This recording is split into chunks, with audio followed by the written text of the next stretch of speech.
Hey everybody, as you can see, our house is super clean for the first time in a lot of videos. We put so much stuff into storage and everything else is shoved into closets because our house is going on the market in 3 days. So yesterday they took the pictures that they're going to use on the real estate websites.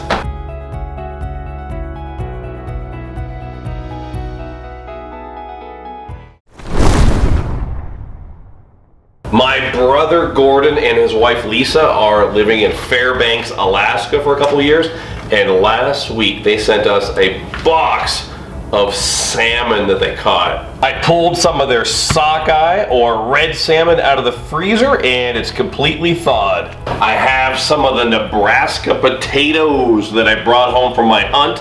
I mentioned these 2 videos ago.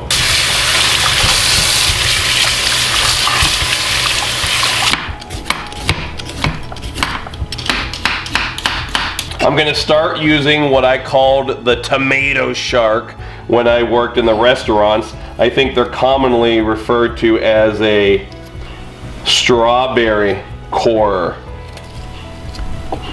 And look at that, just bam, bam. If you do have a toddler by your cutting board, just be careful not to slice off any toes. And dice those potatoes.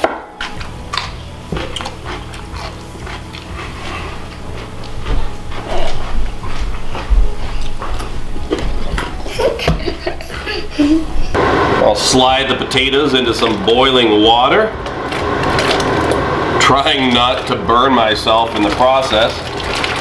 I picked up this organic harvest medley of rice at Costco. Check that out, by the way. That's some good looking rice. And I'm going to use chicken broth instead of water, and a little bit of olive oil. I'm going to put that on high heat, bring it to a boil, and then we'll take it down to a simmer. No.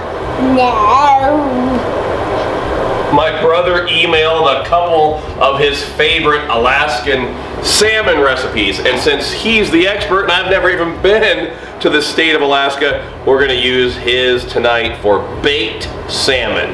My brother suggested that we rinse it under cold water. And just look at that beautiful piece of salmon. Pat both sides dry with a paper towel. Spray the meat side with a butter spray and give it a coat of High Mountain Seasoning salmon rub.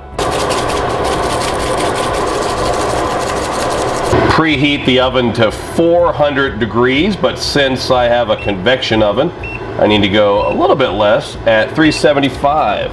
Spray my Corningware dish and put the fillets in the dish, skin side down. Cover the salmon and put it in the 400 degree oven for 12 to 15 minutes. Meanwhile, the potatoes are probably done, just enough to mash. Drain the water out of the potatoes, and if you want really creamy potatoes, just add a lot of butter and High Mountain's Hickory burger seasoning if you want them to taste like they came from a high-end steakhouse. Making mashed potatoes is just one of those recipes where you can't tell somebody how much milk, butter, or seasoning to use. It's all done to taste. So I'm always adding more milk as I continue with the mixing process. I also like my food well seasoned, so I'll add plenty more Hickory burger. Rice by itself can be pretty plain, so I'll hit that up with a little garlic pepper rub. I'll put a couple tablespoons of butter into the rice as it gets near to completion. Meanwhile, the salmon is done. Must have been an altitude thing because it took me closer to 18 minutes. Let's plate up the salmon. along with some of the hickory mashed potatoes, and a finishing touch of the organic rice medley. We'll give it a try before we call the rest of the family up. You guys ready? Uh-huh. Here you go. There you go. Why don't you dig in there and grab something? I'm gonna try the rice first. Get some of that salmon. It's so good. Just look at that salmon. Mmm.